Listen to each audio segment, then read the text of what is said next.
आज बारामती लोकसभेमधून इंडिया आघाडीचे उमेदवार आणि महाविकास आघाडीचे उमेदवार संसदरत्न खासदार आदरणीय सुप्रियाताई सुळे यांचा प्रचंड मताधिक्याने विजय झाला। मी पुरंदर हवेलीच्या जनतेचं खरं म्हणजे मनापासून या ठिकाणी आभार मानेल, कारण हा विजय हा पुरंदर हवेलीची सर्वसामान्य जनता, काँग्रेस पक्ष असेल, राष्ट्रवादी काँग्रेस, शरदचंद्रजी पवार साहेब गट असेल, उद्धवजी ठाकरे साहेबांचा शिवसेनेचा गट असेल, त्याचप्रमाणे आप असेल आणि खऱ्या अर्थाने पुरंदर हवेलीतली सर्वसामान्य जनता ही सुप्रियाताईंच्या पाठीशी त्या ठिकाणी खंबीरपणे उभी राहिली। त्या ठिकाणी ज्येष्ठ नागरिक असतील, महिला भगिनी असतील, तरुण सहकारी असतील, प्रत्येकजण कुठल्याही गोष्टीची अपेक्षा न करता केवळ आणि केवळ स्वाभिमानासाठी आदरणीय सुप्रियाताई सुळेंच्या पाठीशी उभं राहिला आणि त्याचाच विजय खरं म्हणजे एवढं मोठं मताधिक्य हे पुरंदर तालुक्यातून दिलं आणि खऱ्या अर्थाने पुरंदर हवेलीच्या जनतेने दाखवून दिलंय की कुठल्याही प्रकारच्या आमिषाला, कुठल्याही प्रकारच्या सत्तेच्या लोभाला त्या ठिकाणी त्याला कुठल्याही प्रकारे भीक न घालता खऱ्या अर्थाने स्वाभिमान पुरंदरचा काय आहे हे पुरंदरच्या जनतेने त्या ठिकाणी दाखवून दिलं। मी खूप मनापासून आदरणीय सुप्रियाताई सुळेंच्या वतीने सर्वच माझ्या इंडिया आघाडीतल्या सर्वच सहकारी पक्षांच्या वतीने खूप मनापासून पुरंदर हवेलीच्या जनतेचं या ठिकाणी खूप खूप अभिनंदन मनापासून करतो।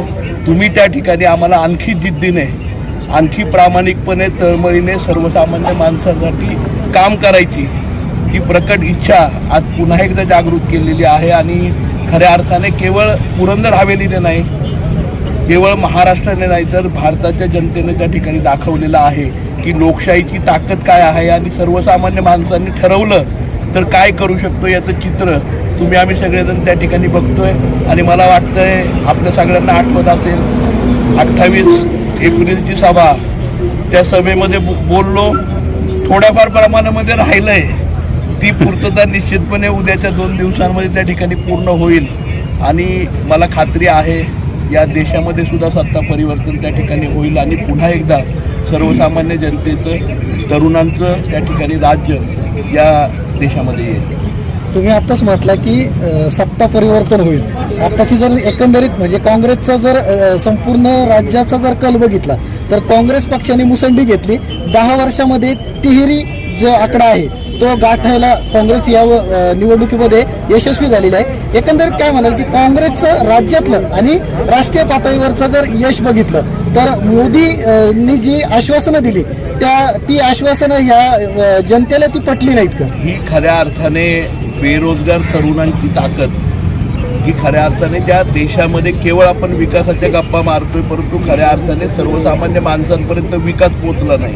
आम्हाला केवळ हायवेज नकोत, आम्हाला केवळ मेट्रोज नकोत, तर आम्ही जे नेहमी म्हणतो आमची एसटी आमच्या गावापर्यंत आली पाहिजे, आमच्या घरापर्यंत दळणवळणाची साधनं झाली पाहिजेत, आमच्या मुलांना आणि हाताला 4 ठिकाणी काम मिळालं पाहिजे, आमच्या सर्वसामान्य शेतकऱ्याचे सगळे प्रश्न त्या ठिकाणी सोडवले गेले पाहिजेत, महिला भगिनींना त्या ठिकाणी आर्थिक हातभार आणि सर्वसामान्य कुटुंबांपर्यंत आला पाहिजे। आम्हाला भीक नकोय, आम्हाला रोजगार, आम्हाला प्रामाणिकपणा, आम्हाला स्वाभिमान आणि आम्हाला या देशाचे नागरिक म्हणून हक्काने जगता, व्यवसाय करता, नोकरी करता, शिक्षण करता आलं पाहिजे। हेच खरं म्हणजे या निवडणुकीच्या माध्यमातून सर्वसामान्य जनतेने संपूर्ण जगाला दाखवले। आमदार संजय जगताप हे किंगमेकर ठरणार अशी चर्चा या निवडणुकीमध्ये संपूर्णपणे रंगलेली होती आणि आत्ताचा जो निकाल हाती आलाय यावरून काय म्हणाल तुम्ही? मला एक निश्चितपणे सांगायचं की खऱ्या अर्थाने या देशातल्या जनतेने दाखवून दिलंय की खरे किंगमेकर ही सर्वसामान्य जनता आणि मतदार आहे। आज पुरंदर हवेलीतला सर्वसामान्य माणूस त्या ठिकाणी पेटून उठला होता, आम्ही फक्त जाऊन जोडायचं काम केलंय, परंतु खऱ्या अर्थाने सर्वसामान्य माणसाने, सर्वसामान्य महिलेने, माझ्या सर्वसामान्य ग्रामीण भागापासून शहरी भागामधल्या तरुणाने दाखवून दिलंय की ताकद काय असू शकते। कारण सर्व नेते एका बाजूला आणि सर्व कार्यकर्ते आणि सर्वसामान्य, म्हणजे काही गावांमध्ये असं होतं की त्या गावांमध्ये नेतेच आमच्या बरोबर नव्हते, फक्त कार्यकर्ते होते आणि त्या कार्यकर्त्यांनी ती ताकद काय असते हे दाखवून दिलंय। तुम्ही बघितलं असेल वाल्ला, तुम्ही बघा नीरा, तुम्ही बघा सगळे म्हणजे अनेक गावांची उदाहरणं मी त्या ठिकाणी देऊ शकतो की अशा ठिकाणी सगळ्या बाजूला, एका बाजूला सगळे नेते गावाचे आणि एका बाजूला संपूर्ण गाव, असं खंबीरपणे आदरणीय पवारसाहेबांच्या विचाराच्या मागे, इंडिया आघाडीच्या विकासाच्या मागे, काँग्रेस, राष्ट्रवादी काँग्रेस, उद्धव ठाकरे साहेबांच्या, आपच्या सर्वांच्या विचाराच्या मागे उभं राहिले आणि खऱ्या अर्थाने सर्वसामान्य लोकांनी दाखवून दिलंय की किंगमेकर दुसरं कोणी नाही, या देशातला पुरंदर हवेलीतला सर्वसामान्य घरातला मतदार हाच किंगमेकर. आता आम्ही घोषणा ऐकल्या कार्यकर्त्यांच्याही की आता अवघ्या 3 ते 4 महिन्यावरती विधानसभा देखील येते, तर भावी आमदार हा आघाडीचा असेल, भावी आमदार म्हणून तुमच्या नावाच्या घोषणा दिल्या जात आहेत.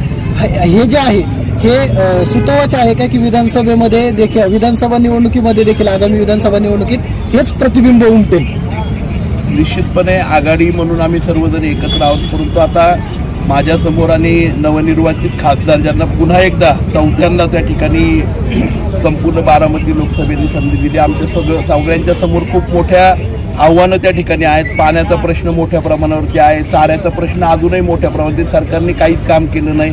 उद्या सकाळी, आज रात्री आचारसंहिता संपते, उद्या सकाळपासून आम्हाला सगळ्यांना कामाला लागायचे, कारण लोकांनी आम्हाला दाखवून दिलंय जो काम करतो त्याच्या मागे आम्ही उभं राहणार आहे. त्यामुळे आम्हाला सगळ्यात पहिल्यांदा लोकांच्या समोर जायचं. आघाडी किती आहे पुरंदर तालुक्याची? 34,000. 34,000.